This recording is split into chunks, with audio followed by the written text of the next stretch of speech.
চাঁদের দিকে তাকায় দেখেন চাঁদ ভাঙছে কি ভাঙছে না, চাঁদ ফেটেছে কি ফেটেছে না। আবু জেহেল বলে বাতিজা রে,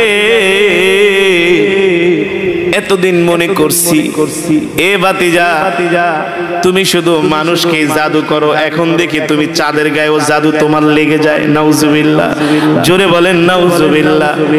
এই সমাজে এখনো কিছু আবু জেহেল মার্কা মুসলমান আছে কি আছে না? কোরআনের কথা দ্বীনের কথা বললে তাদের কাছে মজা লাগে না, শুধু জিলাপির মতো পেঁচায়। ঠিক কিনা বলেন? শুধু জিলাপির মতো পেঁচায়, ঠিক কিনা বলেন? আবু জেহেল তার কন্যাকে বলে কিরে মা কি দেখছস? ইয়াবি কাম তো হয়ে গেছে, চাঁদ তো ফাইটে গেছে। এবার আবু জেহেল মনে মনে করে তোরে না আনলেই তো ভালো হইতো, তুই যদি এই কথা যায় মক্কার মানুষের কাছে বইলা দেস, হ্যাঁ আমাদের ভাই মোহাম্মদ আকাশের চাঁদ 2 খণ্ড করে ফেলছে, তাহলে তো সব কালেমা পড়ে মুসলমান হয়ে যাবে। ঠিক কিনা বলেন? এবার আবু জেহেল তার কন্যাকে বলে মারে হাত দিয়া বলে ভাতিজা মোহাম্মদ যে চাঁদটাকে দ্বিখণ্ডিত করছে এই কথা তুই কারো কাছে বলবি না, বল আমার কাছে ওয়াদা কর। ছোট মানুষ বলে বাবা বললে কি হবে? আরে মোহাম্মদ চাঁদটাকে দ্বিখণ্ডিত করছে, এই কথা যদি মক্কার যুবকেরা জানতে পারে সব যুবকেরা মোহাম্মদের হাতে হাত রেখে কালেমা পড়ে মুসলমান হয়ে যাবে। আল্লাহু আকবার। আল্লাহর নবী বলে চাচা চাঁদ তো দ্বিখণ্ডিত করছে, এবার কালেমা পড়ে মুসলমান হন। কত বড় হারামজাদা আবু জেহেল। হে ভাতিজা আমি এখনো বিশ্বাস করব না তুমি চাঁদ দ্বিখণ্ডিত করছো। আমাদের একদল ব্যবসায়ী কাফেলা ব্যবসা করার জন্য দামেস্কে গেছে। কোথায়? তারা ব্যবসা কইরা মক্কায় আসবে, আমি তাদের কাছে জিজ্ঞেস করব তারা এই সময় চাঁদটাকে দ্বিখণ্ডিত দেখছে কিনা।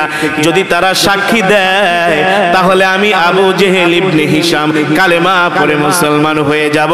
আসলে জীবনও আবু জেহেল কালেমা পড়ে মুসলমান হবে। ঠিক কিনা বলেন? মুসলমান আবু জেহেলের কপালে হেদায়েত নাই, ঠিক না? কিন্তু আল্লাহর নবীর প্রিয় সাহাবী নাম হলো আবু বকর। নাম কি? সাইয়েদনা আবু বকর। নবীজি বাড়িতে গেছে, আবু বকরের সাথে দেখা। নবীজির মন খারাপ।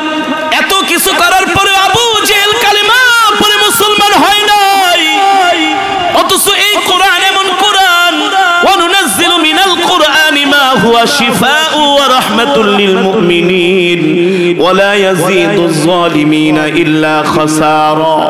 এই কোরআন এমন কোরআন আল্লাহ তাআলা বলে হাবিব আমি আপনার উপর যে কোরআন নাজিল করেছি এই কোরআন আমি মানুষের শেফার জন্য, মানুষের মুক্তির জন্য নাজিল করেছি। ঠিক কিনা বলেন?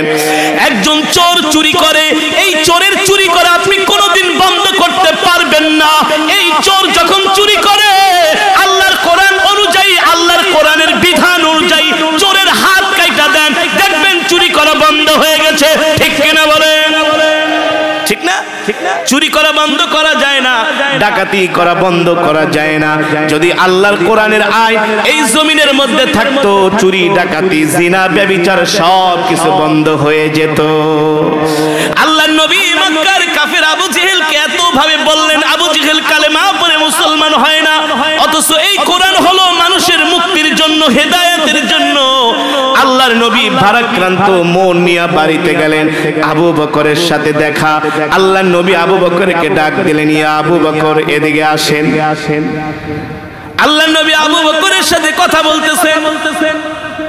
আবু বকর নবীকে প্রশ্ন করে, ওগো আল্লাহর নবী আপনি কি একটু আগে আবু জেহেলের সাথে দেখা করে আসছেন? বলে হ্যাঁ। আমি আকাশের চাঁদটাকে দ্বিখণ্ডিত করছি। আবু জেহেল বলেছিল কালেমা পড়ে মুসলমান হবে। আকাশের চাঁদ দ্বিখণ্ডিত করার পর আবু জেহেল কালেমা পড়ে মুসলমান হয় নাই। আবু বকর বুঝতে পারছেন নবীজির মন খারাপ। ঠিক কিনা বলেন? কারণ এত ঘনিষ্ঠ ছিলেন সাইয়েদনা আবু বকরের সাথে, নবীজির এত সম্পর্ক ছিলেন। সাইয়েদনা আবু বকর বুঝতে পারছেন নবীজির মন খারাপ। সাইয়েদনা আবু বকর প্রশ্ন করলেন, ও আল্লাহর নবী আপনি কি কিছুক্ষণ আগে মক্কার কিছু যুবকদেরকে দাওয়াত দিয়ে আসছেন? বলে হ্যাঁ। আবু জেহেল চাঁদ দ্বিখণ্ডিত করে নাই, মন খারাপ। মক্কার কিছু যুবকরা বৈশা আছে, তাদেরকে আমি কালেমার দাওয়াত দিয়ে আসছি, তাওহীদের দাওয়াত দিয়ে আসছি, রিসালাতের দাওয়াত দিয়ে আসছি। এবার সাইয়েদনা আবু বকর বলল, গো আল্লাহর নবী, আপনি যে মক্কার যুবকদেরকে দাওয়াত দিলেন, আপনি যে চাঁদটাকে দ্বিখণ্ডিত করলেন, আপনি তো আল্লাহর নবী, আপনি যে আল্লাহর নবী, এর কোন প্রমাণ আপনার কাছে আছে নাকি? কে বলতেছেন? আবু বকর। কে বলতেছেন? আবু বকর কিন্তু এখনো কালেমা পড়ে মুসলমান হয় নাই, সেও কিন্তু এখন পর্যন্ত ঈমান। আবু বকর বলতেছেন, ওগো নবী, আপনি চাঁদ দ্বিখণ্ডিত করছেন, মক্কার যুবকদেরকে আপনি দ্বীনের দাওয়াত দিচ্ছেন, আপনি যে নিজেকে নবী দাবি করেন, এই নবী দাবি করার পিছনে আপনার কাছে কোনো দলিল আছে নাকি? নবীজি বলে, কেন আবু বকর, আমি যে নবী এই প্রমাণ তো আমি তোমাকে আরো আগেই দিয়ে দিয়েছি। আরো জোরে বলেন সুবহানাল্লাহ। এ আবু বকর, আমি যে নবী এই প্রমাণ তো আমি তোমাকে আরো আগেই দিয়ে দিয়েছি। সাইয়েদনা আবু বকর বলে, ওগো নবীজি, কোন প্রমাণ? আল্লাহর নবী ডাক দিয়া বলে, আবু বকর, দেখেন তো আপনার মনে আছে নাকি?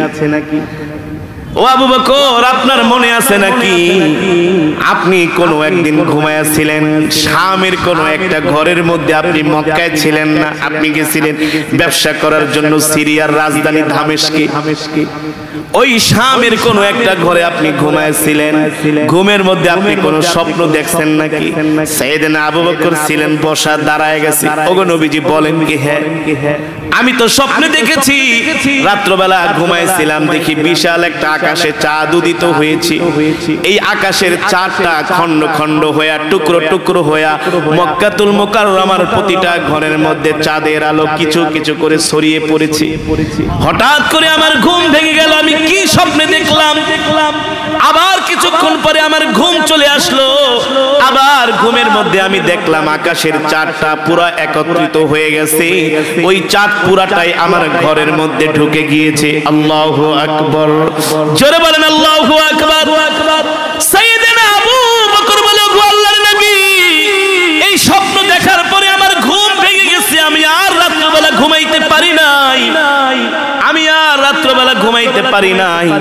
সকালবেলা হওয়ার পরে আমি শামের মানুষদেরকে জিজ্ঞেস করলাম, তোমাদের দেশে কোনো বড় পাদ্রী আছে নাকি যে স্বপ্নের ব্যাখ্যা বলতে পারে, স্বপ্নের তাবির বলতে পারে?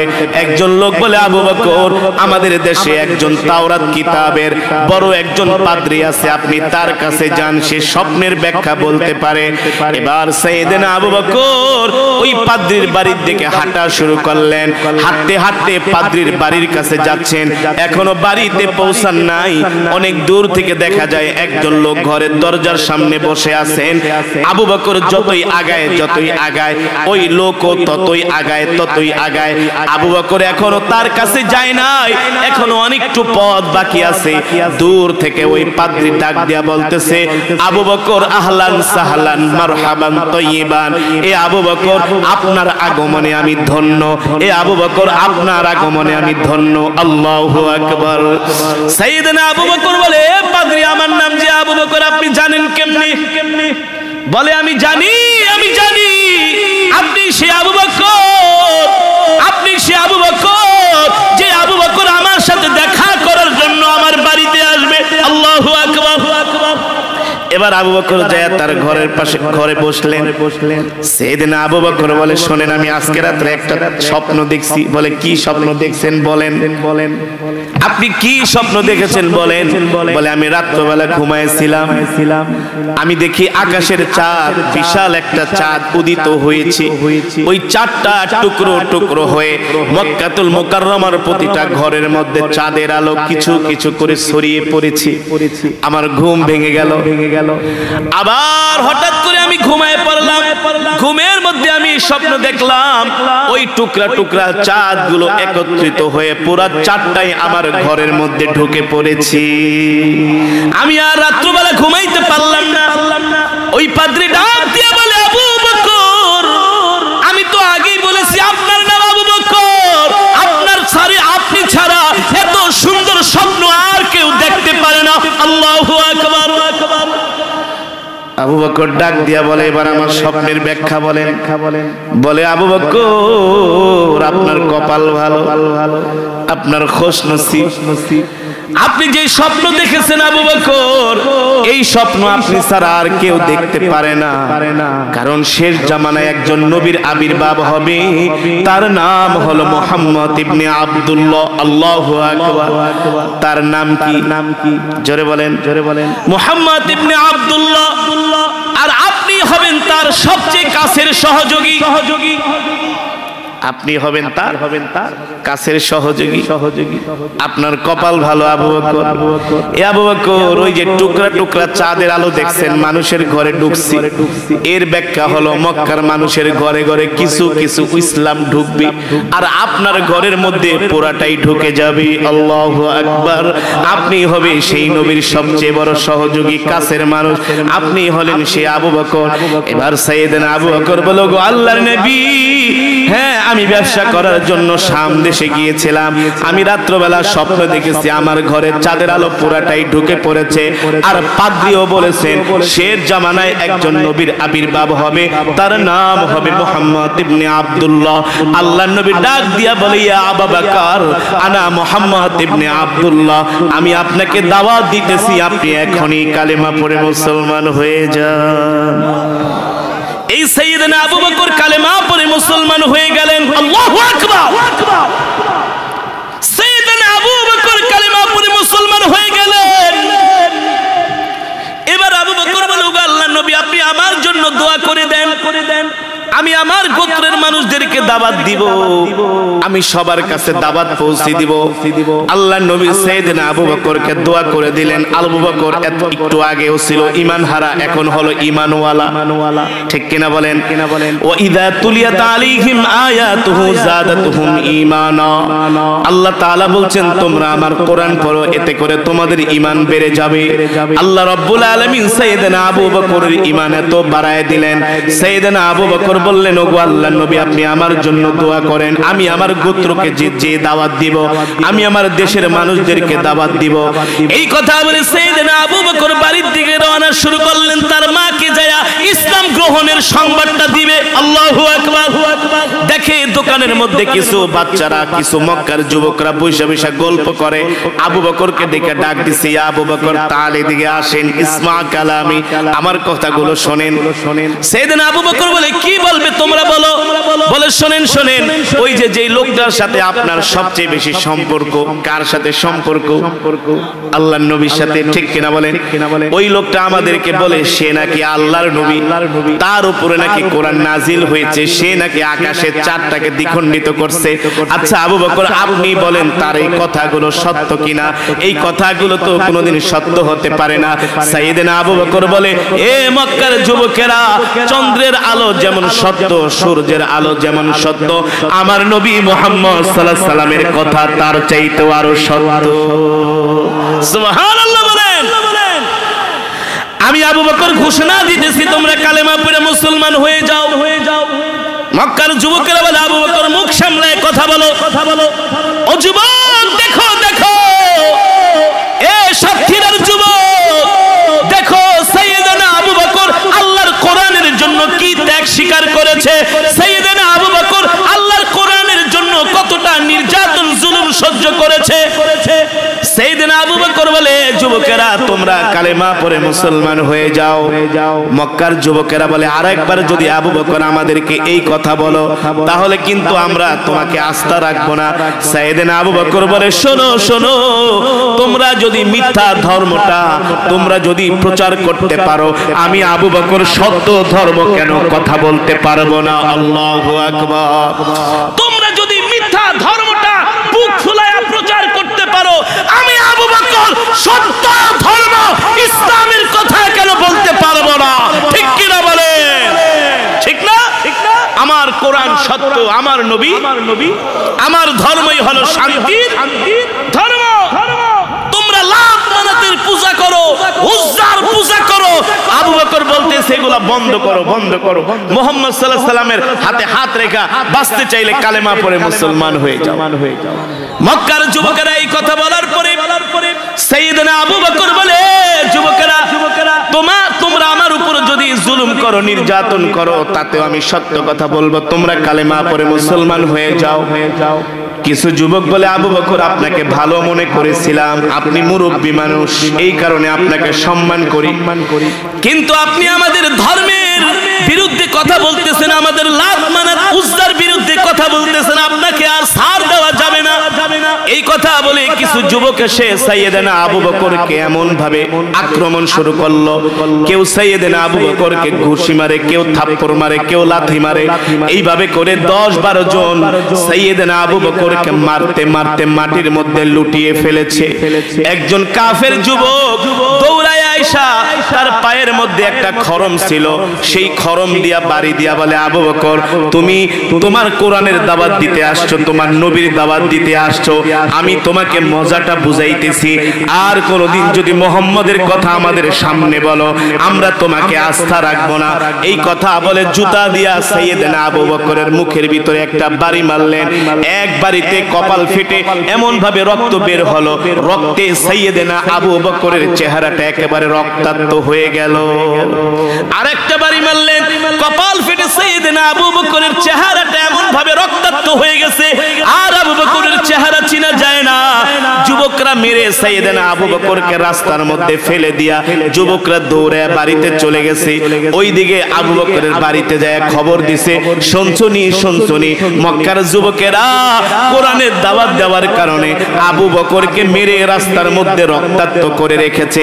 আয়েশা দেখে সাইয়েদনা আবু বকরের মা, সাইয়েদনা আবু বকরের বোন, সাইয়েদনা আবু বকর রাস্তার মধ্যে বেহুশ হয়ে পড়ে আছে, পুরো শরীর একেবারে রক্তাক্ত হয়ে গেছে, পুরো শরীর একেবারে রক্তাক্ত হয়ে গেছে।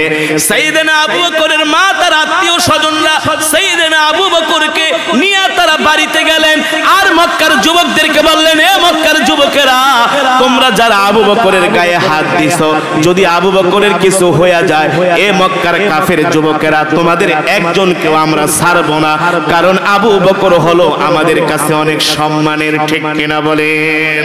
আবু বকরকে সবাই ভালোবাসতো, এমন আবু বকরকে মারার কারণে মক্কার কাফেরদের মধ্যে দ্বন্দ্ব লেগে গেছে। এত ভালো একটা মানুষ আবু বকর, তার গায়ে এভাবে আঘাত করা হলো।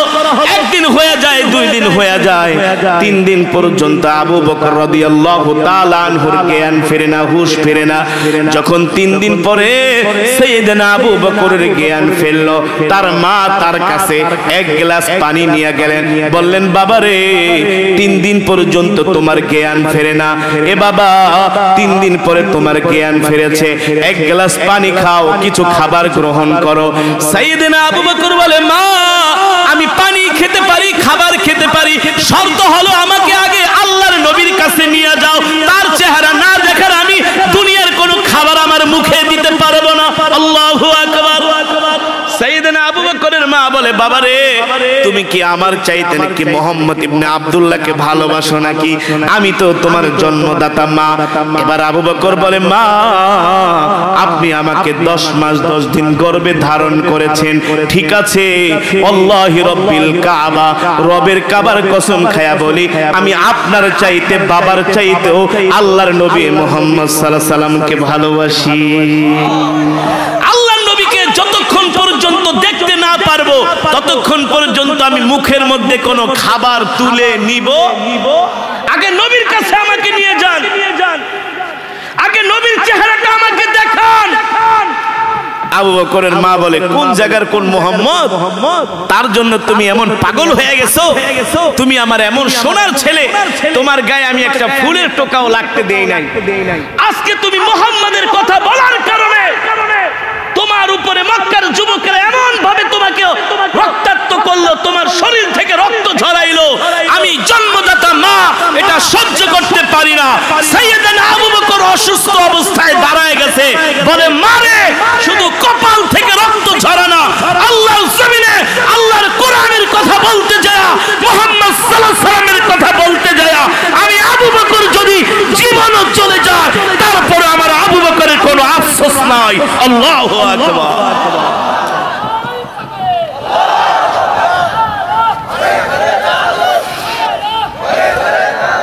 তারপরেও আমার আবু বকরের কোনো আফসোস নাই। সাইয়েদনা আবু বকরের বোন আসছে। সাইয়েদনা আবু বকর বসতে পারে না ভালো করে, অসুস্থ, এখনো রক্ত একটু পর পর বের হয়, এত অসুস্থ সাইয়েদনা আবু বকর। তার বোন আসলেন, আসার পরে সাইয়েদনা আবু বকর বলে, বোন রে, আমাকে একটু আল্লাহর নবীর কাছে নিয়ে যাও, নবীর চেহারা দেখলে আমি ভালো হয়ে যাব, নবীর চেহারা দেখলে আমি সুস্থ হয়ে যাব। আল্লাহু আকবার। সাইয়েদনা আবু বকরকে কাঁধে ধরে ধরে আল্লাহর নবীর কাছে নিয়ে গেলেন। যুবক মুসলমান, চিন্তা করা যায়, চিন্তা করা যায় আল্লাহর দ্বীনের জন্য সাহাবীরা কেমন নির্যাতন সহ্য করেছেন, ঠিক কিনা বলেন? কেমন অত্যাচার সহ্য করেছেন।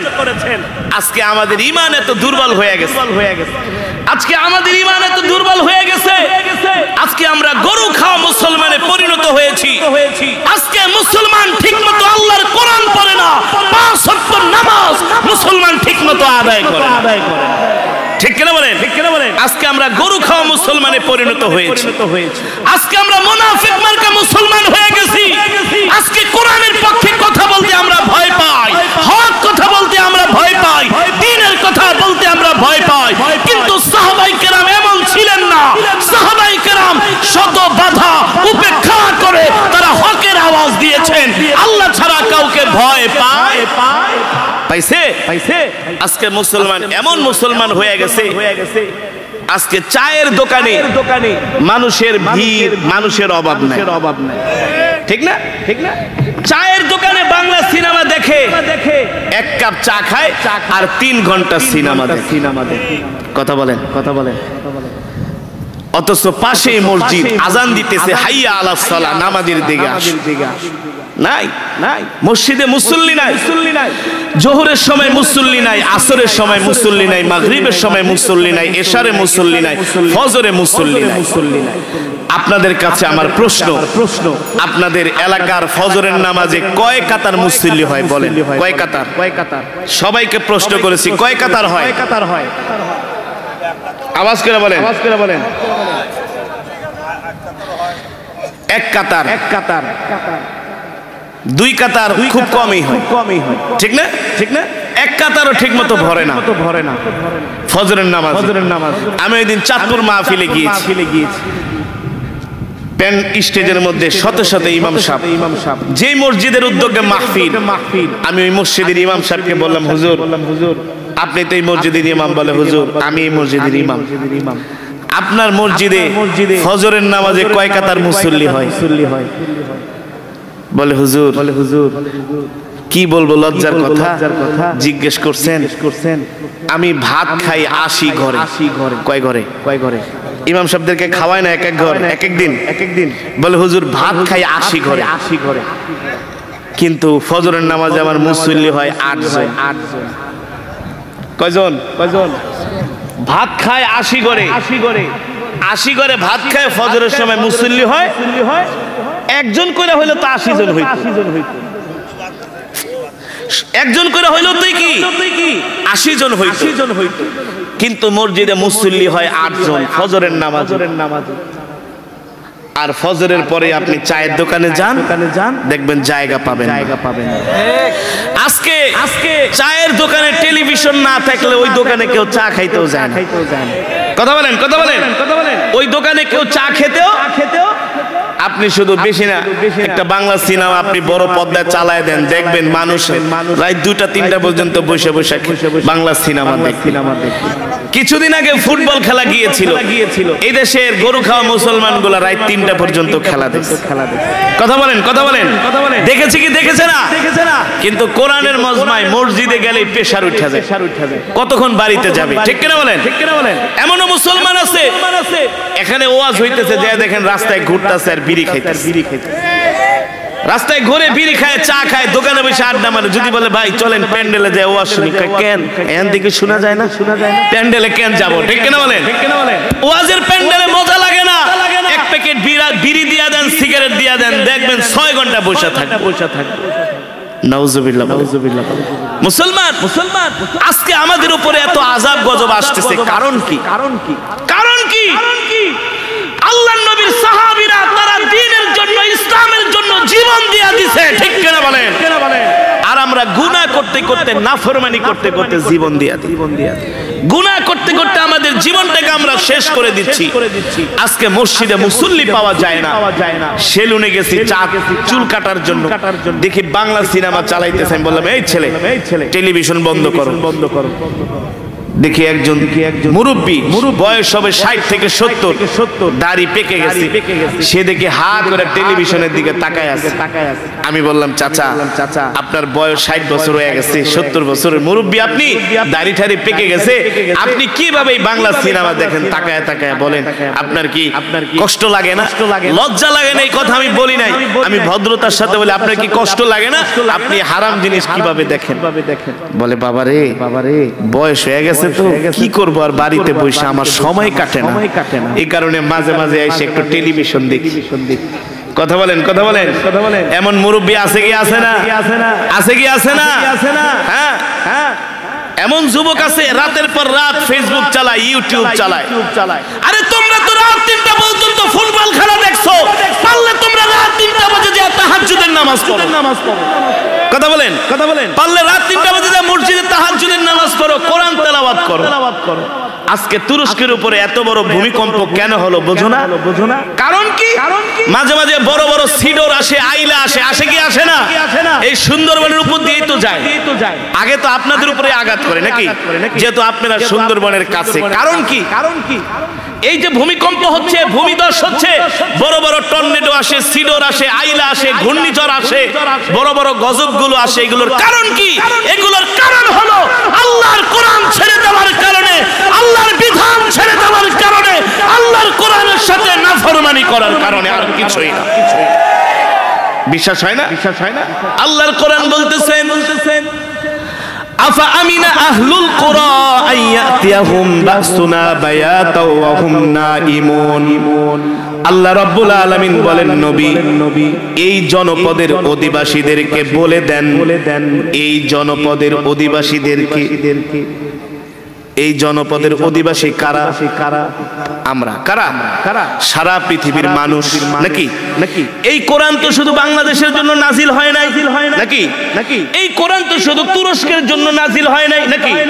এই কোরআন শুধু আমেরিকার জন্য নাজিল হয় নাই, রাশিয়ার জন্য নাজিল হয় নাই, ফ্রান্সের জন্য নাজিল হয় নাই। এই কোরআন আল্লাহ তাআলা সমগ্র বিশ্ববাসীর জন্য নাজিল করেছেন, ঠিক কিনা বলেন? রব বলতেছেন, আফা আমিনা আহলুল কুরা, নবী এই জনপদের অধিবাসীদেরকে বলে দেন, তারা কি মনে করে তারা আমার রবের আযাব থেকে নিরাপদে রয়ে গেছে? আল্লাহ বলেন, না না না, তোমরা যখন আমার কোরআনের বিধান ছেড়ে দিবা, আমার কোরআনের বিধান হলো তোমরা 5 ওয়াক্ত নামাজ পড়বা। আমার কোরআনের বিধান হলো আলাম নাজাল্লাহু আইনাইন, আমি আল্লাহ তোমাদেরকে যেই চোখ দিয়েছি, এই চোখ দিয়ে তোমরা কোনো হারাম জিনিস দেখবা না, ঠিক কিনা বলেন? এই চোখ দিয়ে কোনো বেগানা মহিলাকে দেখবা না, এই চোখ দিয়ে কোনো গায়িকা নায়িকা নর্তকীদেরকে দেখবা না, ঠিক কিনা বলেন? আল্লাহ বলেন, আমার কোরআনের বিধান হলো ওয়ালা তাকরাবুজ জিনা, তোমরা জিনার ধারে কাছেও যেও না। আল্লাহ বলে, এই নির্দেশগুলো হলো আমার, তোমরা জমিনের মধ্যে ফিতনা ফাসাদ সৃষ্টি করো না, তোমরা একমাত্র আমার ইবাদত করবা, একমাত্র আমার গোলামি করবা। কিন্তু আমরা আল্লাহর হুকুম নামাজ পড়ি না, আমরা জিকির করি না, আমরা সুদ খাই, ঘুষ খাই, জিনা ব্যভিচার করি, যত হারাম কাজ আছে সব হারাম কাজের সাথে আজকে আমরা মুসলমানরা জড়িত, ঠিক না? আল্লাহ বলে, যখন তোমরা এই জমিনের মধ্যে এই সমস্ত গুনাহগুলো করবা, আফা আমিনা আহলুল কুরা ইয়াতিয়াহুম বাসুনা বায়াতাও ওয়া হুম নাঈমুন। নাওমুন মানে কি? বলতে পারবেন? নাওমুন মানে ঘুম, নাঈমুন এখানে আল্লাহ অধিক সংখ্যক বুঝিয়েছে, এখানে আল্লাহ জমা ব্যবহার করেছেন, বহু বচন ব্যবহার করা হয়েছে। আল্লাহ বলে, যখন জমিনের অধিবাসীরা আল্লাহর কোরআন ছেড়ে দিবে, আল্লাহর কোরআন অনুযায়ী চলবে না, যখন তারা জমিনের মধ্যে জিনা ব্যভিচার করবে, গুনাহ করবে, যখন তারা ঘুমায় থাকবে, তখন আমি আল্লাহ ঘুমের মধ্যে তাদেরকে আযাব দিব। তুরস্কে যেই ভূমিকম্প হয়েছে, এই ভূমিকম্পটা রাত 4:17 হয়েছে, ঠিক কিনা বলেন? কয়টা? রাত 4:17 ভূমিকম্প হয়েছে। মাত্র 45 সেকেন্ডের ভূমিকম্পে পুরা তুরস্কটাকে মেচাকার হয়ে গেছে। 10টা শহর, কয়টা শহর? 10টা শহর। তুরস্ক মাটির সাথে মিশে গেছে, 10টা শহর মাত্র 45 সেকেন্ডের ভূমিকম্পে। মজার খবর হলো তুরস্কের একজন ফুটবলার সে বলে যে আমি আল্লাহর হুকুম মানার কারণে আল্লাহ আমাকে বাঁচায় দিয়েছে। সুবহানাল্লাহ বলেন। আল্লাহর হুকুম মানার কারণে আল্লাহ আমাকে কি করেছেন? বাঁচিয়ে দিয়েছেন। বলে যে যখন রাত 4:45 বাজে তখন আমি ওযু করার জন্য উঠছি যে ফজরের নামাজে যাব। আমাদের দেশে তো ফজরের নামাজ এমন টাইমে পড়া হয়, যদি আল্লাহ না করুক ইমাম সাহেব একটু কেরাতে ভুল করে তাইলে নামাজ দৌড়ায়া পড়ার আর কোনো সুযোগ নাই, সূর্য উঠে যায়। কিন্তু আলহামদুলিল্লাহ বাংলাদেশ ছাড়া পৃথিবীতে যত দেশ আছে প্রত্যেকটা দেশে ফজরের নামাজ অনেক আগে হয়, ঠিক কিনা বলেন? যাতে নামাজ দৌড় ভেঙে গেল কোনো কারণে ছুটে গেল যাতে আবার দৌড়ায়া পড়া যায়, লম্বা লম্বা কেরাত পড়া যায়। বাংলাদেশ ফজরের নামাজ যেই টাইমে পড়া হয় ম্যাক্সিমাম মসজিদে, গ্রামের মসজিদে তো মনে হয় 5 আয়াত দিয়া ফজরের নামাজ শেষ করে ফেলে। অথচ ফজরের নামাজে বড় বড় কেরাত পড়তে হয়, লম্বা লম্বা কেরাত পড়তে হয়। ওই ফুটবলার বলে আমি 4:45 বাজে উঠছি ফজরের নামাজ পড়ব। আমার আশেপাশে আরো অনেক আমার মানে আমার সাথে আমার আরো বন্ধু ফ্রেন্ড সার্কেলটা ছিল যারা আমার সাথে খেলাধুলা করে, ওদেরকে আমি বললাম যে ওঠো ফজরের নামাজ পড়ো, কিন্তু ওরা আমার কথা শোনে নাই, তারা ঘুমায়েছিল। আর আমি ফজরের নামাজের জন্য ওযু করতে উঠছি, ওযু করে ফ্রেশ হয়ে আমি বসে আছি যে আমি মসজিদে যাব। বসে আছি, এর মধ্যেই দেখি হঠাৎ করে বিল্ডিংটা নাড়াচাড়া শুরু করছে, মানে ভূমিকম্প আঘাত শুরু করছে। বলে ভূমিকম্প যখন দেখলাম যে আমার ঝাড়বাতি গুলো ভেঙে ভেঙে পড়তেছে, ওয়ালমেট গুলো ভেঙে ভেঙে পড়তেছে, আমি আর দেরি করলাম না, দৌড়ে আমি বিল্ডিং এর বাইরে চলে গেলাম। তো আমি যদি ফজরের নামাজ পড়ার জন্য না উঠতাম সেই দিন আমিও কিন্তু এই ভূমিকম্পে বিল্ডিং এ চাপা পড়ে মারা যেতাম। আমার আশেপাশে যারা আছে তারাও যদি ফজরের নামাজে উঠতো তাহলে তারাও আমার মতো বেঁচে যেত, ঠিক কিনা বলেন? আল্লাহ বলেন নাইমুন বায়াতাও ওয়া হুম নাইমুন, যখন তোমরা ঘরের মধ্যে ঘুমায়ে থাকবা আমার হুকুম মানবা না, তখন আমি আল্লাহ তোমাদেরকে এমন আযাব দিব পৃথিবীর কোন বিজ্ঞানীরা ওই আযাব থেকে তোমাদেরকে বাঁচাতে পারবে না। ঠিক না? বিজ্ঞান কত কিছু বানাইছে না? বিজ্ঞান আমেরিকা কত কিছু বানাইছে। আমেরিকার কাছে এমন যন্ত্র আছে, স্যাটেলাইট আছে, তারা ওই স্যাটেলাইট দিয়ে দেখতে পারে বাংলাদেশে কি হচ্ছে, অন্যান্য দেশে কি হচ্ছে তারা দেখতে পারে। তো আমেরিকা, ইসরায়েল, জার্মান, চীনের কাছে কত বড় বড় আধুনিক বিজ্ঞান প্রযুক্তি আছে, এমনকি তুরস্কের কাছেও বর্তমানে অনেক আধুনিক টেকনোলজি আছে। পৃথিবীর মধ্যে সবচেয়ে এখন তুরস্ক ড্রোন বানানে এক্সপার্ট। কি বানানে? ড্রোন বোমা বানাইতে পারে। তুরস্ক এখন 1 নম্বরে আছে। তাদের ড্রোন হাজার হাজার কিলোমিটার দূরে শুধু রিমোট টিপবে, একটা ড্রোন যে হাজার হাজার কিলোমিটারে যে আঘাত করবে ওই এলাকা শেষ হয়ে যাবে। তো এত টেকনোলজি তোমাদের কাছে আছে, ভূমিকম্পটা আঘাত হানলো এর সতর্ক বার্তা তোমরা কেন দিতে পারলা না? ঠিক কিনা বলে?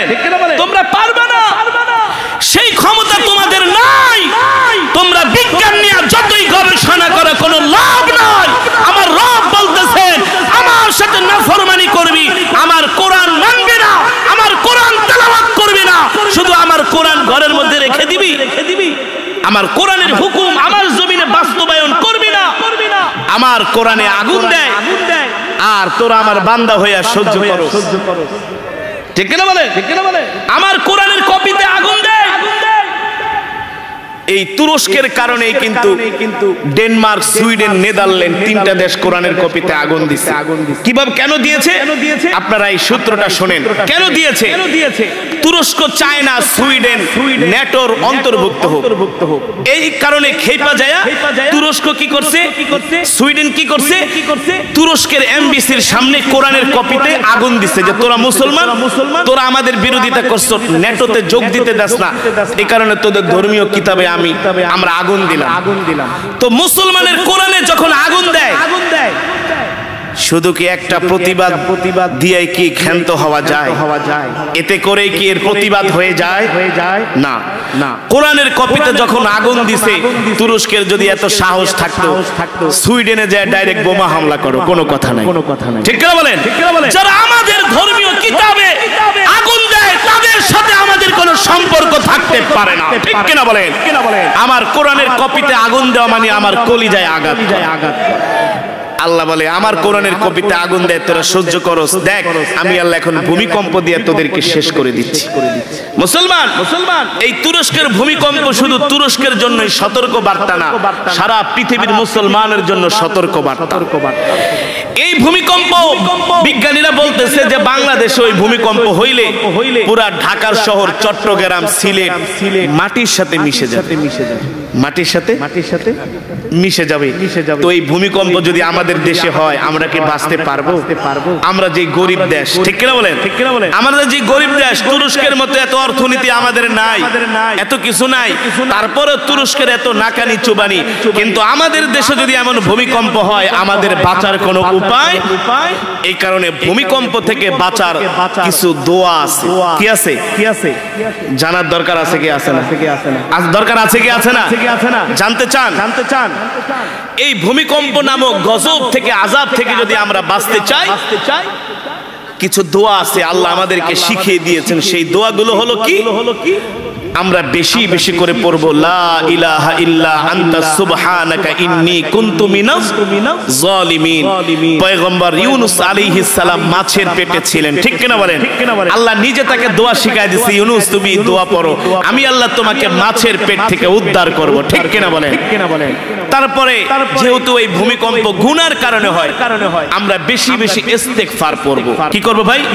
যেহেতু এই জমিনে জিনা ব্যভিচার যখন বেড়ে যায়, তখন নবীজি বলছেন ইযা যাহরাতিল কায়নাত, এই জমিনে যখন মহিলা গায়িকা, নায়িকা, নর্তকীদের সংখ্যা বেড়ে যাবে, তখন এই জমিনে ভূমিকম্প হবে।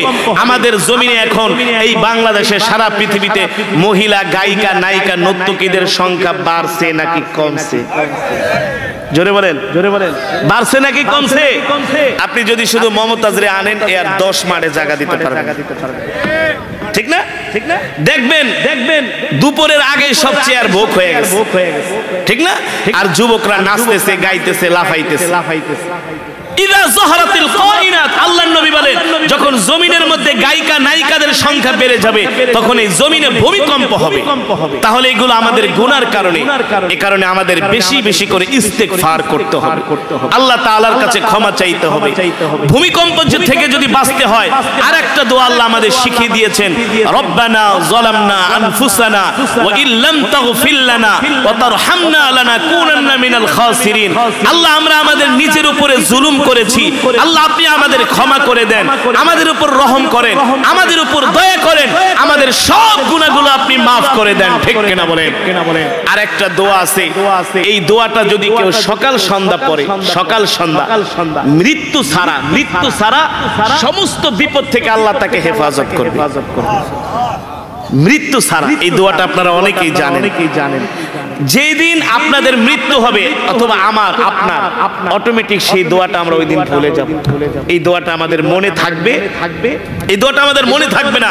যেই দিন আমাদের মৃত্যু আসবে অটোমেটিক সেই দিন আমরা এই দোয়াটা ভুলে যাব। আর মৃত্যু ছাড়া আল্লাহ সকল বিপদ থেকে আল্লাহ আমাদের হেফাজত করবে। ওই দিন যদি রাত্রেও ভূমিকম্প হয়, আল্লাহ অটোমেটিক আমাদেরকে জাগিয়ে জায়গা বলবে, এই বান্দা তুই জায়গা যা, তখন ভূমিকম্প হওয়ার আগে আমরা টের পাবো। এমন একটা দোয়া আপনারা অনেকেই জানেন, যারা আলেম আছেন তারা বিশেষ করে জানেন এই দোয়াটা। কোন দোয়া? বিসমিল্লাহিল্লাযী লা ইয়াদুররু মা ইসমিহি শাইউন ফিল আরদি ওয়ালা ফিস সামাই ওয়া হুয়াস সামিউল আলিম। যারা আলেম তারা সবাই জানে। এই দোয়াটা সকাল সন্ধ্যা পড়বেন, সকাল সন্ধ্যা। আমি নিজে এর প্রমাণ, আমি নিজে দেখেছি এর প্রমাণ, আমি নিজে পেয়েছি। বিসমিল্লাহিল্লাযী লা ইয়াদুররু মা ইসমিহি শাইউন ফিল আরদি ওয়ালা ফিস সামাই ওয়া হুয়াস সামিউল আলিম। এই দোয়াটা আপনারা মুখস্থ করে নেবেন। ফজরের নামাজের পরে 3 বার, মাগরিবের নামাজের পরে অথবা আসরের নামাজের পরে, ফজর অথবা আসর, ফজর অথবা মাগরিব 3 বার পড়বেন। আল্লাহ সমস্ত বিপদ থেকে হেফাজত করবে। তবে নামাজ না পড়ে আবার পড়েন, বুঝেন নাই?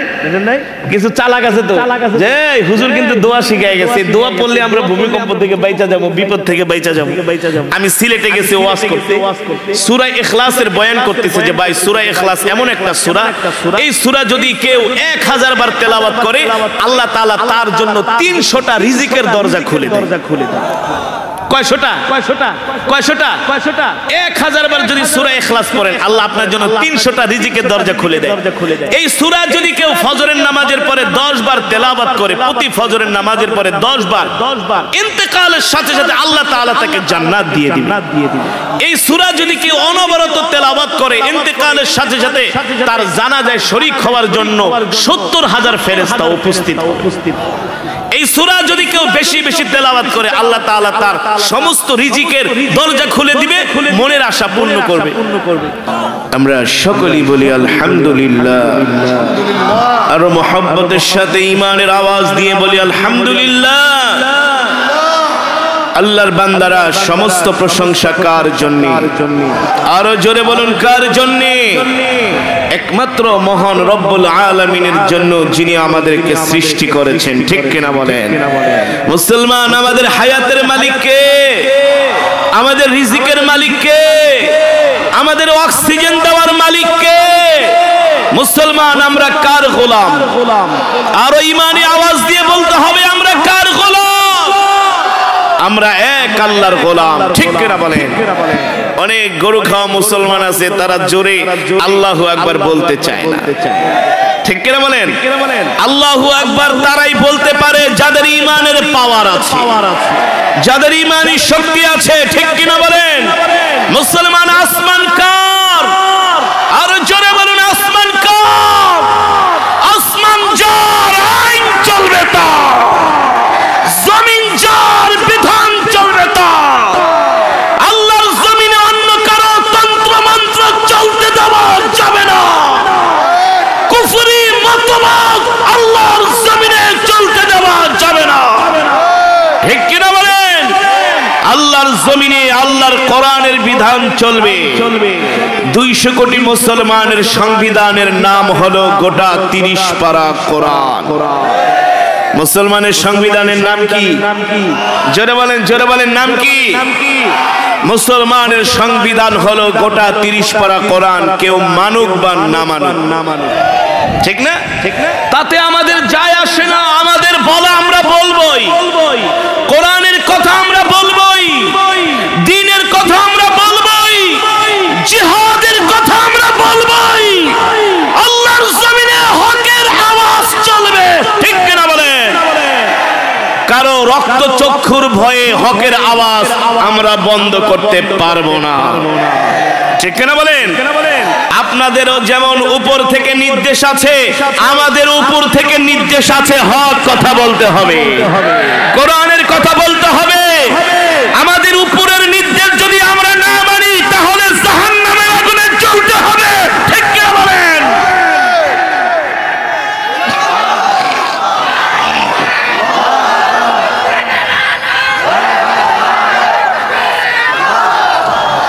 উপর থেকে আমাদের নির্দেশ হলো, আরশে আজিম থেকে আমাদের উপর নির্দেশ হলো। রব বলতেছেন, এ গোলাম, আমার জমিনে তোরা আমার কথা বলবি। আমার কথা বলতে গিয়ে যদি তোদেরকে ফাঁসির কাস্টে ঝুলতে হয় সেটাই করবি, যদি কারাবরণ করতে হয় সেটাই করবি, যদি নির্মম নির্যাতন সহ্য করতে হয় সেটাই করবি। ঠিক কিনা বলেন? তারপরেও হকের আওয়াজ বন্ধ করা যাবে না। ইসলাম ছিল, ইসলাম আছে, কোরআন ছিল, কোরআন আছে, কিন্তু কোরআনের বিরোধীরা থাকবে না, থাকবে না। ওদের অস্তিত্ব মুছে যাবে দুনিয়ার জমিন থেকে। ঠিক কিনা বলেন? যেমন আবু জেহেল নাই, তার অস্তিত্ব মুছে গেছে। আবু লাহাব নাই, উতবা নাই, শাইবা নাই, তাদের অস্তিত্ব মুছে গেছে। ঠিক কিনা বলেন? মুহাম্মদুর রাসূলুল্লাহ, জোরে জোরে বলি সাল্লাল্লাহু আলাইহি ওয়াসাল্লামের রওজা জিয়ারত করার জন্য কোটি কোটি মুসলমান মদিনায় ভিড় জমায়। ঠিক কিনা বলেন? তার মানে মুহাম্মদ সাল্লাল্লাহু আলাইহি সাল্লাম কোরআনের পক্ষে ছিলেন, মুহাম্মদ সাল্লাল্লাহু আলাইহি সাল্লামের অনুসারীরা কিয়ামত পর্যন্ত থাকবে। কিন্তু আবু জেহেলের উত্তরসূরিরা থাকবে, আল্লাহ ওদের ধ্বংস করে দিবেন। ঠিক কিনা বলেন? মুসলমান, আমি দীর্ঘক্ষণ সময় আপনাদের সামনে কোরআনুল কারীম থেকে তেলাওয়াত করেছি, শুনেছেন তো? হৃদয়ের কান দিয়ে শুনেছেন তো? যদি শুনে থাকেন এক এক হরফে 10টি করে নেকি পেয়েছেন। কয়টা করে নেকি? 10টি করে নেকি। এই মেজমায় যারা উপস্থিত হয়েছেন সকলেই এক খতম করে করে কোরআনুল কারীমের সওয়াব পেয়েছেন। সবাই মিলে এক খতম না, এক একজন। সুবহানাল্লাহ। তাহলে এখানে যত হাজার মানুষ আছে তত হাজার খতমে কোরআনের সওয়াব হয়েছে। খুশি নাকি বেজার? কিভাবে আপনারা এক খতম করে করে কোরআনুল কারীমের সওয়াব পেলেন বলতে পারবেন? কিভাবে বলেন? মাশাআল্লাহ, সূরাতুল ইখলাস আমি 3 বার তেলাওয়াত করেছি। হাদিস শরীফে এসেছে কেউ যদি সূরাতুল ইখলাস 3 বার তেলাওয়াত করে আল্লাহ তাআলা তার আমলনামায় পূর্ণ এক খতম কোরআনুল কারীমের সওয়াব দান করে। তাহলে আমরা সবাই এক খতম করে করে কোরআনুল কারীমের সওয়াব পেয়েছি। খুশি নাকি বেজার? বলি আলহামদুলিল্লাহ। মা বোনরা বলতে পারে হুজুর আমরা তো আপনাদের সামনে নাই। আপনাদের সামনে থাকার দরকার নাই, আপনারা যারা পর্দার অন্তরালে আছেন আপনারাও এক খতম করে করে কোরআনুল কারীমের সওয়াব পেয়েছেন। এই মাজমা বরকতি মাজমা, ঠিক কিনা বলেন? অনাজালাত আলাইহিমুস সাকিনা, আসমান থেকে এই মাজমার উপরে রহমত বর্ষিত হয়। আসমানের নিচে জমিনের উপরে এর চাইতে আর দামি মাজমা হতে পারে? জোরে বলেন পারে? মুসলমান, যে কোরআন আমি আপনাদের সামনে তেলাওয়াত করলাম এই কোরআন হলো আমার নবীর মুজিজা। ঠিক কিনা বলেন? সব পয়গম্বরের মুজিজা শেষ হয়ে গেছে, কিন্তু আমার নবীর মুজিজা শেষ কিয়ামত পর্যন্ত। এমনকি জান্নাতেও আমার নবীর মুজিজা আল কোরআন থাকবে কি থাকবে না? জোরে বলেন থাকবে কি থাকবে না?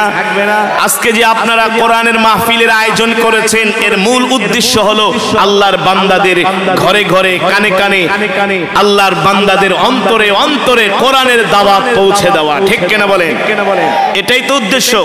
ঠিক কিনা বলেন? জমিন যার আইন চলবে তার, জমিন যার কোরআন চলবে তার। ঠিক না?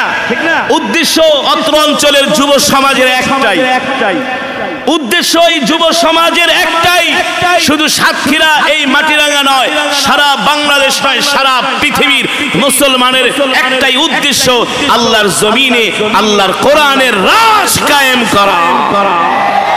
ঠিক না মুসলমান? এই কোরআনের রাজ কায়েম করতে যে এই কোরআনের কথা বলতে গিয়ে আমার নবীকে কাফেররা তায়েফের ময়দানে পাথর মেরে নবীকে রক্তাক্ত করেছে। ঠিক কিনা বলেন? নবী কি কোরআনের দাওয়াত ছেড়ে দিয়েছে? জোরে বলুন ছেড়ে দিয়েছে। সাইয়েদনা আবু বকর রাদিয়াল্লাহু তাআলা আনহুর উপরে নির্মম নির্যাতন হয়েছে, সাইয়েদনা আবু বকর কি কোরআনের দাওয়াত ছেড়ে দিয়েছে? মুসলমান, সাহাবায়ে কেরামের মতো আমাদের উপরে যদি নির্যাতন হয়, জুলুম হয়, আমরাও কোরআনের দাওয়াত ছাড়তে পারবো না। কথা স্পষ্ট। ঠিক কিনা বলেন? এই কারণেই মুসলমান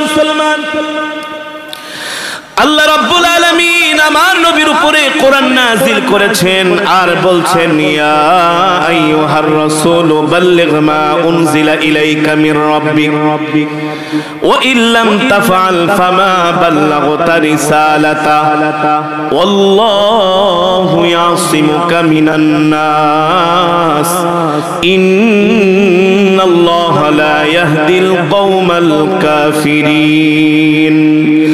আল্লাহ রাব্বুল আলামিন বলেন, হাবিব আমি আল্লাহ আপনার উপর যেই কোরআন নাযিল করেছি এই কোরআন দিয়ে আপনি মক্কার মানুষদেরকে দাওয়াত দেন, এই কোরআন দিয়ে আপনি মক্কার কাফেরদেরকে দাওয়াত দেন।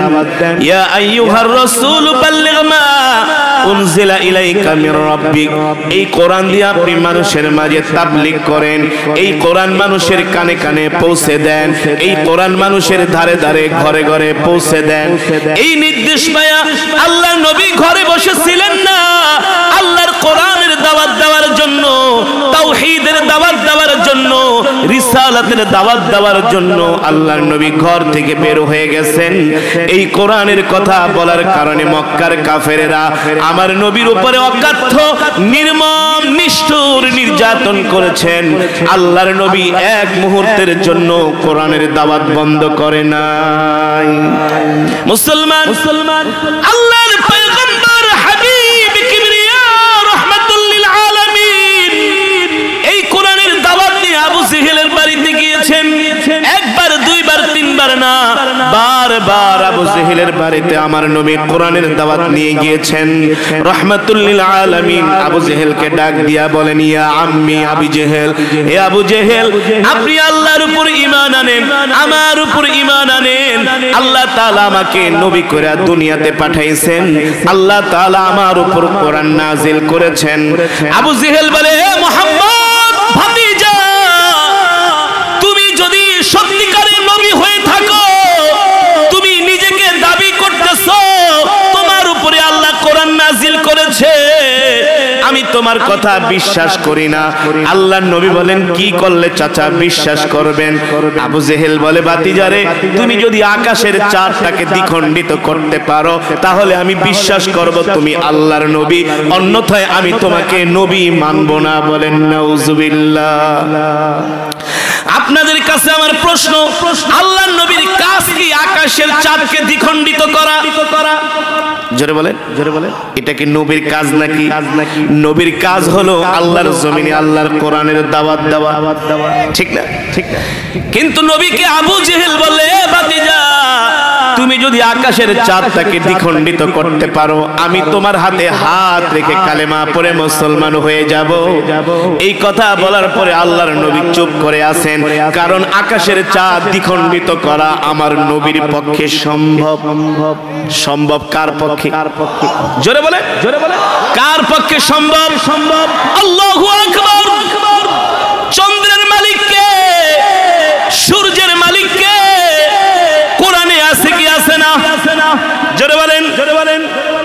কোরআনের মধ্যে আছে, ইন্না ফি খালকিস সামাওয়াতি ওয়াল আরদি ওয়া ইখতিলাফিল লাইলি ওয়ান নাহারি লাআয়াতিন লিউলিল আলবাব। আল্লাহ রাব্বুল আলামিন বলতেছেন, নবী, আসমান জমিন সব কিছু আমি সৃষ্টি করেছি। চন্দ্র, রাত এবং দিনের মাঝে যে পার্থক্য আমি আল্লাহ সৃষ্টি করেছি। দিনের বেলা সূর্য আলো দেয় আর রাতের বেলা সূর্য আলো দেয় না। দিনের বেলা সূর্য আলো দেয়, রাতের বেলা চন্দ্র আলো দেয়। আর যদি দিনের বেলা যেমন করে সূর্য আলো দেয় এমন করে যদি রাতের বেলা সূর্য আলো দিত, তাহলে দুনিয়ার মানুষের কোনো ক্ষেত খামার কৃষি কাজ তারা কিছুই করতে পারতো না। ঠিক কিনা বলেন? আল্লাহ তাআলা বলে, সূর্যের মালিক আমি আল্লাহ, চন্দ্রের মালিক আমি আল্লাহ। আল্লাহর নবী টেনশনে পড়ে গেছেন, চাঁদ দ্বিখণ্ডিত করা আমার নবীর পক্ষে সম্ভব। আল্লাহর নবী টেনশনে পড়ে গেছেন। আল্লাহ জিবরাইলকে পাঠাইলেন, এ জিবরাইল, যা যা জমিনের মধ্যে যা। আবু জেহেল আমার বন্ধুকে, আমার হাবিবকে প্রশ্ন করে বিভ্রান্ত করার চেষ্টা করতেছে। আমার বন্ধু আবু জেহেলের কাছে লজ্জা পাবে, এটা আমি আল্লাহ হতে দিতে পারি। ইন্নাদ দীনা ইনদাল্লাহিল ইসলাম, আল্লাহর কাছে মনোনীত ধর্ম হলো শান্তির ধর্ম, মুক্তির ধর্ম, মানবতার ধর্ম। আল্লাহু আকবার। আল্লাহ তাআলা বলে, জিবরাইল যাও, আমার হাবিব লজ্জা পাবে। আমার হাবিবের লজ্জা মানে আমার লজ্জা, ঠিক কিনা বলেন? যা, আবু জেহেল আমার হাবিবকে লজ্জা দেওয়ার জন্য বলতেছে আকাশের চাঁদটাকে দ্বিখণ্ডিত করতে। যা জিবরাইল আমার হাবিবকে যা বইলা দে, শুধু আমি আল্লাহ আমার হাবিবের মর্যাদায় আকাশের চাঁদটাকে দ্বিখণ্ডিত করব না। আমি আমার হাবিবের মর্যাদায় চাঁদের নামে কোরআনের মধ্যে একটা সূরা নাজিল করে দিলাম। কোরআনুল কারীমের মধ্যে একটা সূরা আছে, সূরাতুল কমার। কমার মানে কি? জোরে বলুন, জোরে বলুন। কমারুন মানে চাঁদ। আল্লাহ তাআলা বলে, জিবরাইল যা যা, আমি আল্লাহ চাঁদের নামে একটা সূরা নাজিল করে দিলাম। জিবরাইল আল্লাহর নবীর কাছে আসলেন, ওগো আল্লাহর নবী আপনি টেনশন করবেন না, আপনার সাথে আবু জেহেলের সাথে যা হয়েছে সব আল্লাহ জানেন। আল্লাহু আকবার। ইন্নাল্লাহা খাবীরুম বিমা তা'মালুন, আমার রব সবকিছুর খবর রাখেন কি রাখেন না? জোরে বলেন রাখেন কি রাখেন না? জিবরাইল আয়েশা বলেন, ওগো হাবিব আপনি টেনশন করবেন না, শুধু চাঁদটাকে আপনি দ্বিখণ্ডিত করবেন না। আল্লাহ তাআলা আপনার মর্যাদায় আপনার সম্মানে কোরআনের মধ্যে চাঁদের নামে একটা সূরা নাজিল করে দিয়েছে। আল্লাহু আকবার। আপনি আবু জেহেলকে ডাকেন, ডাইকা বলেন আপনি চাঁদটাকে দ্বিখণ্ডিত করে দেখাবেন। এই কথা শোনার পরে আল্লাহর নবী এত খুশি হয়ে গেলেন, দৌড়ে আল্লাহর নবী আবু জেহেলের বাড়িতে গেলেন। ইয়া আবি জেহেল, ইয়া আম্মি তাল, এদিকে আসেন, আমি যদি চাঁদটাকে দ্বিখণ্ডিত করতে পারি আপনি কালেমা পড়ে মুসলমান হবেন কি হবেন না? আবু জেহেল বলে, ভাতিজারে এত বছর তোমার সাথে যা মিথ্যা কথা বলছি না বলছি আর মিথ্যা কথা বলবো না, চাঁদ দ্বিখণ্ডিত করতে পারলে আমি তোমার হাতে হাত রেখে কালেমা পড়ে মুসলমান হয়ে যাব। সাতিশ শাজারু নাতাকাল হাজারু শাক্কাল কমারু বিইশারাতিহি। আল্লাহু আকবার। আল্লাহর নবী আবু জেহেলকে ডাকলেন, ডাইকা বলে, ইয়া আম্মি উনজুর ইলাল কমার, চাঁদের দিকে তাকান। সুবহানাল্লাহ বলে। কিসের দিকে তাকান? ও যুবক ও মুসলমান, আল্লাহ তাআলা আমাদেরকে এমন একজন নবী দিয়েছেন। সুবহানাল্লাহ। আমার আল্লাহ তাআলা আমাদেরকে এমন একজন পয়গম্বর দিয়েছেন, যেই পয়গম্বর হলো ইমামুল আম্বিয়া, সাইয়্যিদুল মুরসালিন, খাতামুন। আল্লাহু আকবার। যার মর্যাদা সব নবীদের চেয়ে উপরে, ঠিক কিনা বলেন? এই যে কিছুদিন আগে, এক সপ্তাহ আগে, কিছুদিন আগে সবে মেরাজ গেল, ঠিক কিনা বলেন? আমার নবী যায় সরাসরি আল্লাহ তাআলার সাথে আরশে আজিমে দেখা করেছেন। সুবহানাল্লাহ। এই মর্যাদা পৃথিবীর কোন পয়গম্বর পায় নাই, একমাত্র আপনার আমার নবী পেয়েছে, ঠিক কিনা বলেন? এবার আল্লাহর নবী বলে, ও চাচা আবু জেহেল উনজুর ইলাল কমার, আপনি চাঁদের দিকে তাকান। আবু জেহেল চাঁদের দিকে তাকাইছে। নবীজি বলে, দেখেন চাঁদ ঠিক আছে কিনা? বলে, বাতিজা ঠিক আছে। এখন এক সিলেটি আয়েশা গায়, ও বা খারি সাহেব তোমার একটা কথা কইতাম রে বা। আমি বলি, কি বলবা? আপনারা জানেন সিলেটের মানুষ সবচেয়ে বেশি লন্ডনে থাকে। কোথায়? লন্ডন। আমি এতবার ট্রাই করতেছি, আমি একটা ইউকের ভিসা পাই না, তুমি আমার লেগে দোয়া করো। আমি বললাম তুমি লন্ডনের ভিসা চাও? বলে, খিতা খবরে বা জোতা ক্ষয় করে ফেলাইছে, একটা বিশাল লাগে। ঠিক আছে আমি তোমাকে একটা আমল দিলাম। কি আমল? তুমি 1000 বার সূরা ইখলাস পড়বা দৈনিক। কয় হাজার বার? 40 দিন। কয়দিন? তুমি তোমার ভিসাটা জন্য তোমার পাসপোর্টটা জমা দাও, 40 দিনের ভিতরে রেজাল্ট পাবা ইনশাআল্লাহ। আর ফজরের নামাজের পরে তুমি এই সূরাটা আমল করবে। সে বলে, আমি 1000 বার দৈনিক পড়ব, তাও আমার ভিসার দরকার। তাও আমার ভিসা। তো আমি তো তারে আমল দিয়ে চলে আসছি। 3-4 মাস পরে আবার ওই এলাকায় মাহফিলে গেছি। এখন ওই যুবক আইছে, বলে, তুমি খিতা আমল দিলা রে বা, কোনো খাম হইল না। আমি তো ভিসা পাই নাই, তুমি খিতা খল্লা কারি সাহেব। আমি বললাম, কি বলছো তুমি? আমার তো বিশ্বাস এই সূরাটা যদি তুমি আমল করো, ভিসাটা যদি তোমার জন্য কল্যাণ হয়, মঙ্গল হয়, আল্লাহ অবশ্যই তোমাকে। সব দোয়া কিন্তু কবুল হবে না। আমরা অনেক কিছু আল্লাহ তাআলার কাছে চাই যে আল্লাহ আমাকে কোটি কোটি টাকা দাও। যুবকরা মানে দোয়া করে, আল্লাহ ওই মেয়েটার আমি ভালোবাসি, ওরে আমার কাছে আইনা দাও। কিন্তু আল্লাহ যদি যুবক তোমার দোয়া কবুল করে যদি মেয়েটাকে তোমার কাছে এনে দেয়, হতে পারে এই মেয়েটার কারণে তোমার সংসার বরবাদ হয়ে যাবে, জীবন পুরো তেজপাত হয়ে যাবে। এই কারণে এই কন্যাটাকে, ওই মেয়েটাকে আল্লাহ তোমার জন্য কবুল করে নাই, তোমার জীবন শেষ হয়ে যাবে। রব জানে কোনটা আমাদের জন্য কল্যাণ হবে, মঙ্গল হবে, ঠিক কিনা বলেন? এখন আমি বললাম যে ভাই, আমি তো জানি এই সূরাটা তুমি ইতমিনানের সাথে পড়লে যদি আল্লাহ তাআলা তোমার জন্য খায়ের কল্যাণ রাখতো, ভিসা তুমি পাইতা।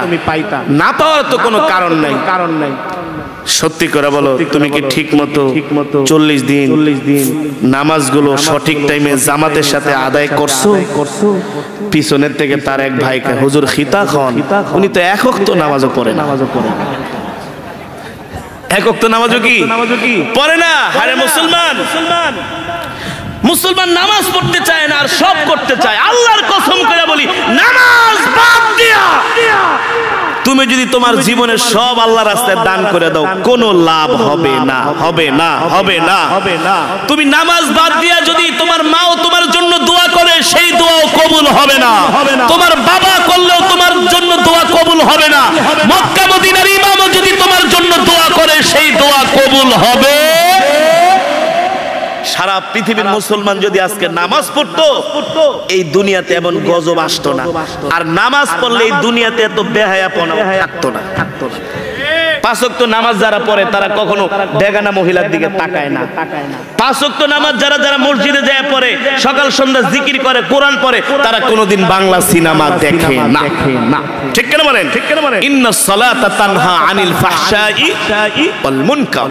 নামাজ সমস্ত গুনাহ থেকে হেফাজত করে, নামাজ সমস্ত গুনাহ থেকে আমাদেরকে বাঁচায় রাখে। এই কারণে ভাই, এই জমিনে যদি শান্তিতে বাঁচতে হয়, আল্লাহর কোরআন আমাদেরকে আঁকড়ে ধরতে হবে। ঠিক কিনা বলেন? যখন আমরা আল্লাহর কোরআন আঁকড়ে ধরবো, আল্লাহর কোরআন অনুযায়ী আমরা চলবো, অটোমেটিকলি 5 ওয়াক্ত নামাজে আমরা একেবারে মসজিদে যে হাজির হয়ে যাব। ঠিক কিনা বলেন? যখন আমরা সকাল সন্ধ্যা কোরআন পড়বো, সমস্ত গুনাহ থেকে আল্লাহ আমাদেরকে বাঁচাবে। যখন আমরা কোরআনকে মহব্বত করব, কোরআন অনুযায়ী চলবো, তখন দেখবেন মসজিদের মিনার থেকে আজান দিলে কোরআন বলতেছে, যাও আকিমুস সালাহ, নামাজ কায়েম করো। ঠিক কিনা বলেন? এই কারণে ভাই, আমাদেরকে কোরআন পড়তে হবে, কোরআন বুঝতে হবে, সন্তানদেরকে কোরআন শিখাতে হবে, স্ত্রীদেরকে কোরআন শিখাতে হবে, পরিবার পরিজনকে কোরআন শিখাতে হবে। এই কারণে আল্লাহর কোরআন অনুযায়ী আমাদেরকে চলতে হবে। আমাদের জীবনটাকে আল্লাহর কোরআনের জন্য ওয়াকফ করে দিতে হবে। আজকের মাহফিল করার মূল উদ্দেশ্য হলো যে আপনারা আল্লাহর কোরআন শিখবেন, 5 ওয়াক্ত নামাজ পড়বেন, গুনাহ করবেন না, সিনেমা দেখবেন না, জিনা, ব্যভিচার, মদ খাওয়া, জিনা করা, গান শোনা, সমস্ত গুনাহ আমাদেরকে ছেড়ে দিতে হবে। ঠিক কিনা বলেন? রাজি আছেন তো ইনশাআল্লাহ? রাজি আছেন তো ইনশাআল্লাহ? তাহলে আজকে থেকে আমরা 5 ওয়াক্ত নামাজ যায় মসজিদে পড়ব, সকাল সন্ধ্যা কোরআন তেলাওয়াত করব। কে কে রাজি আছেন হাত উঠে আল্লাহকে দেখায় দেন। নারায়ে তাকবীর, নারায়ে তাকবীর। আল্লাহ কবুল করুন, বলি আমিন। হাত নামান। 5 ওয়াক্ত নামাজ যায় মসজিদে পড়বেন। অনেক মাহফিলে আসলে বলে, হুজুর এমন কোরআন তেলাওয়াত করবেন একেবারে মাইক মুখ ফাটায় ফেলাইবেন। হুজুর এমন ওয়াজ করবেন একেবারে মাইক মুখ ফাটায় ফেলাইবেন। ডাক দিছে, নামাজ পড়ছেন? এশারের নামাজ। মাথা নিচু করে রাখা, হুজুর আমার তো প্যান্ট ভালো না, লুঙ্গি ভালো না। এই সমস্ত ভাউতাবাজি কথায় কোনো লাভ হবে না। ঠিক কিনা বলেন? 5 ওয়াক্ত নামাজ যায় মসজিদে জামাতের সাথে পড়বেন, সকাল সন্ধ্যা কোরআন তেলাওয়াত করবেন। এই সমস্ত বাংলা সিনেমা, হিন্দি সিনেমা, অশ্লীল জিনিস আল্লাহর দেওয়াই চোখ দিয়া দেখবেন না, তাহলে আমাদের জমিনে গজব আসবে না। ঠিক কিনা বলেন? আল্লাহ আমাদেরকে হেফাজত করুন, বলি আমিন। এই মাহফিল, এই মজমাকে আল্লাহ তাআলা কিয়ামত পর্যন্ত কবুল করুন, বলি আমিন। অত্র এলাকার যুব সমাজ, ধর্মপ্রাণ মুসলমান, আপনারা যারা মাটিরাঙ্গার মানুষ, আজকে এত সুন্দর করে মাহফিলের আয়োজন করেছেন, আল্লাহ তাআলা আপনাদের সকল খেদমতকে কবুল করুন, বলি আমিন। আমার ভাই খালেদ ভাই সহ তার নেতৃত্বে অত্র এলাকার যুব সমাজ, মুরব্বিয়ানরা আপনারা এত সুন্দর কোরআনের মজমার আয়োজন করেছেন। আজকের মাহফিলে যত মানুষ এসেছে সবাই এক খতম করে কোরআনের সওয়াব পেয়েছেন। ঠিক কিনা বলেন? এই সওয়াব আল্লাহ তাআলা সমস্ত কবরবাসীর রুহে পৌঁছে দিক, বলে আমিন। আপনারা নিজেরাও নামাজ পড়বেন, সন্তানদেরকেও নামাজ পড়ার জন্য তাকিদ দিবেন। রমজান মাস আসতেছে, যারা কোরআন পড়তে পারেন না তারা কোরআনুল কারীমের তেলাওয়াত শিখবেন। আল্লাহ তাআলা আমাদের কবুল করুন, বলে আমিন। আমরা এখনই দোয়া করব, সকলের জন্য দোয়া করব, প্রাণ খুলে দোয়া করব, সকল কবরবাসীর জন্য দোয়া করব।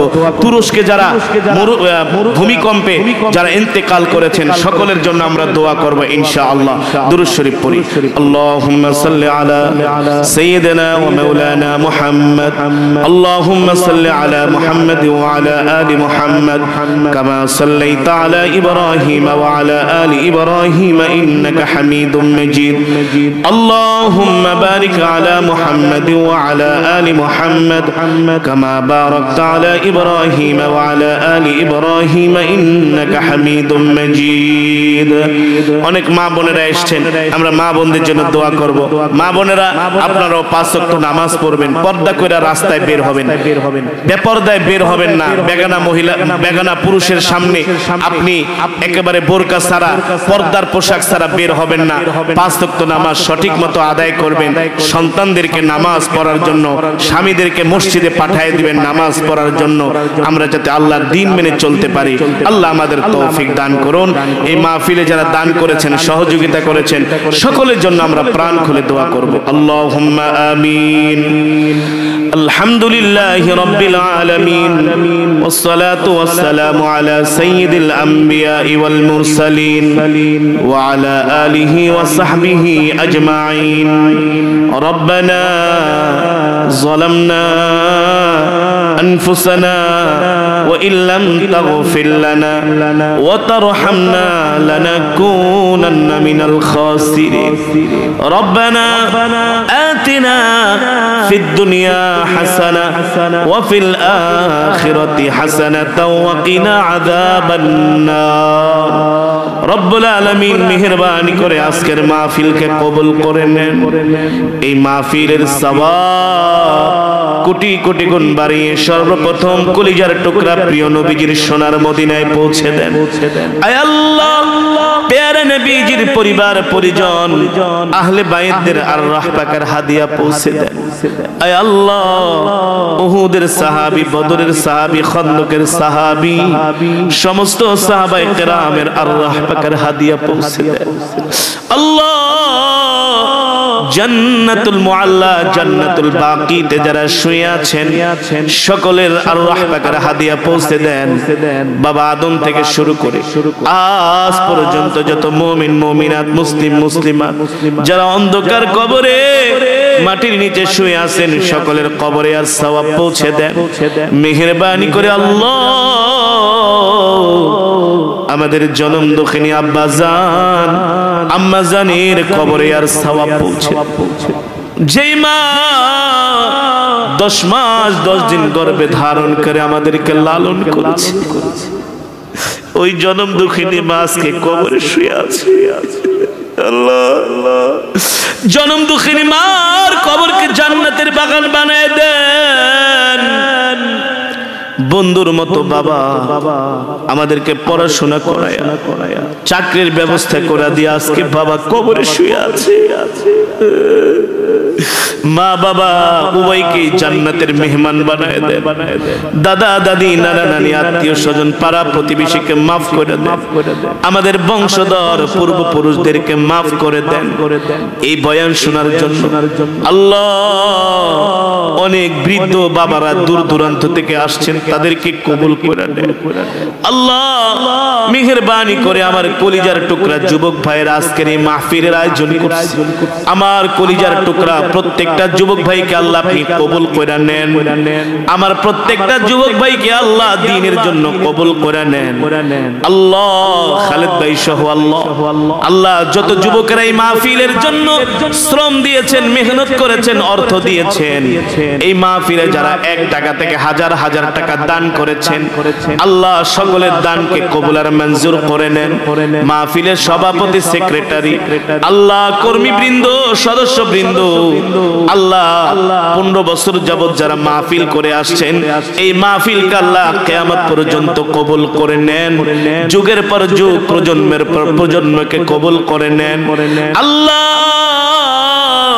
আমাদের সাথে অনেক মা বোনেরা হাত উঠাইছে মা বোনদেরকেও মাফ করে দেন মা বোনদেরকে আল্লাহ কবুল করে নেন আল্লাহ অনেকেই দোয়া চেয়েছেন অসুস্থ আল্লাহ এক বোন অসুস্থ তাকে আপনি পরিপূর্ণ শিফায়ে আজিলা কামিলা দায়মা নসিব করে দেন আল্লাহ অনেকেই দোয়া চেয়েছেন মালিক, অনেকে অসুস্থ, আপনি সুস্থতা দান করে দেন। আয় মাওলায়ে কারীম, আয় আল্লাহ, আপনার যত বান্দা বান্দিরা অসুস্থ আল্লাহ আপনি কবুল করে নেন। আল্লাহ অনেক বাবারা অসুস্থ, আল্লাহ আপনি তাদেরকে সুস্থ করে দেন। আল্লাহ অনেক ভাইয়েরা অসুস্থ, সুস্থ করে দেন। অনেক মায়েরা অসুস্থ, আল্লাহ সুস্থ করে দেন। আল্লাহ এক বোন আল্লাহ গুরুতর অসুস্থ, আল্লাহ আপনি তাকে পরিপূর্ণ শিফায়ে আজিলা কামিলা দায়মা নসিব করে দেন। আয় মাওলায়ে কারীম, মেহেরবানি করে আল্লাহ এই মাহফিলের সওয়াব কোটি কোটি গুণ বাড়ায় সোনার মদিনায় পৌঁছে দেন। আয় আল্লাহ, প্রত্যেকটা যুবককে আল্লাহ আপনি নামাজিওয়ালা বানায় দেন, দিনদার পরহেজগার মুত্তাকিন বানায় দেন। আল্লাহ প্রত্যেকটা যুবকের জন্য আপনি হালাল রিজিকের ফয়সালা করে দেন। প্রত্যেকটা যুবকের জন্য যারা চাকরি চায় চাকরির ব্যবস্থা করে দেন, যারা ব্যবসা করে বরকত দিয়ে দেন। প্রত্যেকটা যুবককে আল্লাহ মসজিদে যায়া 5 ওয়াক্ত নামাজ পড়ার তৌফিক দেন, কোরআন পড়ার তৌফিক দেন। আল্লাহ আমাদের ঘরগুলোকে আপনি কোরআনের ঘর হিসাবে কবুল করে নেন। আয় আল্লাহ, তুরস্কে যত মুসলমানরা ভূমিকম্পে আল্লাহ ইন্তেকাল করেছেন সকলকে শাহাদাতের মর্যাদা দিয়া দেন। আল্লাহ এই সমস্ত ভূমিকম্প আযাব গজব থেকে আমাদেরকে হেফাজত করে। আল্লাহ গুনার কারণে আমাদেরকে আযাব দিয়ে ধ্বংস করে দিয়েন না, গুনার কারণে ভূমিকম্প দিয়ে আমাদেরকে শেষ করে দিয়েন না। আল্লাহ আমাদেরকে হেদায়েত দেন। আল্লাহ আমাদের উপর আপনি রহম করে, আল্লাহ আপনি আমাদের উপর দয়া করে। আল্লাহ মালিক মেহেরবানি করে আল্লাহ আপনি সকলের মনের নেক আশা পূর্ণ করে, সকলের মনের নেক আশা পূর্ণ করে, সকলের মনের নেক মাকাসুদ গুলো পূর্ণ করে। আল্লাহ যারা ঋণগ্রস্ত ঋণ পরিশোধ করার তৌফিক দেন। আল্লাহ যাদের সন্তান হয় না আল্লাহ সন্তানের ব্যবস্থা করে দেন, সন্তান দিয়ে দেন। আল্লাহ এক বোন অনেক অসুস্থ, আল্লাহ তার ডেলিভারিটা যাতে সুন্দর করে সম্পন্ন হয় আল্লাহ আপনি সুস্থতার সাথে আল্লাহ তৌফিক দেন। আল্লাহ আরো যাদের কন্যা সন্তানের বিয়ে হয় না আল্লাহ সুপাত্রের ব্যবস্থা করে দেন। আল্লাহ সকলের মনের নেক আশা পূর্ণ করে দেন, সকলের মনের নেক আশা পূর্ণ করে দেন। রব্বির হামহুমা কামা রব্বায়ানি সগীরা, রব্বির হামহুমা কামা রব্বায়ানি সগীরা।